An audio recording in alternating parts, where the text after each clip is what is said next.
Welcome to Real Issue Podcast. I'm your host, Martel Llewellyn. Guys, if you are a Miami Heat fan, continue to like, share, comment, subscribe. Thank you for all the support. If you're an NBA fan, subscribe to the channel, and thank you for all the support.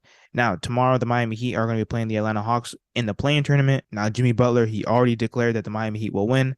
I'm not really worried about that part. I'm not really worried about Jimmy Butler in general. My thing is, how are the role players going to respond, and especially how is Tyler Hero and Bam Adebayo going to respond? Tyler Hero said he wanted the money.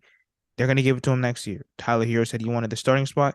They gave it to him. I know a lot of people were going back and forth on if he should start, if he should come off the bench. I think he did a pretty solid job.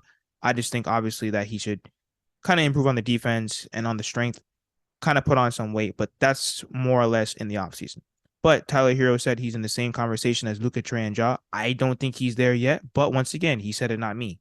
So these are some of the standards as a starter, and as a high-level starter, he's going to be kind of put in that boat. He's going to be held accountable for all the mistakes that he makes going forward now because it's the playoffs. Same thing with Bam Adebayo. Bam Adebayo was an all-star. Bam Adebayo said that he wants to be considered in the future as one of the best Miami Heat players. That means he wants to be in the same conversation as Chris Bosh, Dwayne Wade, Udonis Haslem, Alonzo Mourning, all these great guys.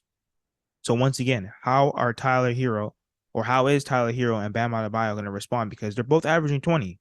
But how will that translate in the playoffs? Once again, Bam Adebayo, he has to be aggressive. Last season, he tore his jersey up like at the end of Game 7.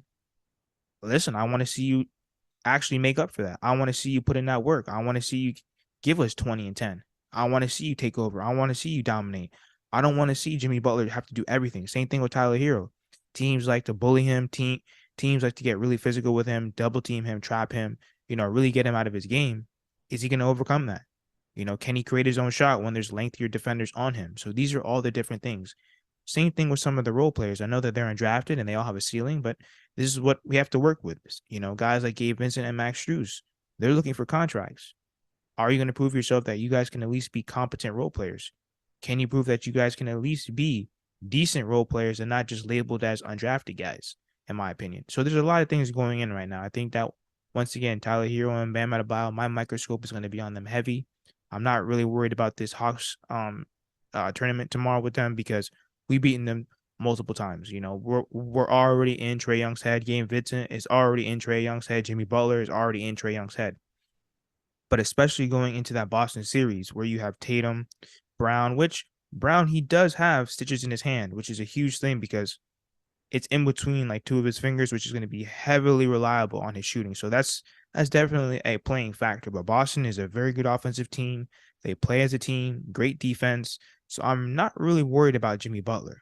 I'm really looking into how is Bam Adebayo and Tyler Hero going to play and respond, and how is their averages going to translate over into the playoffs in that Boston series.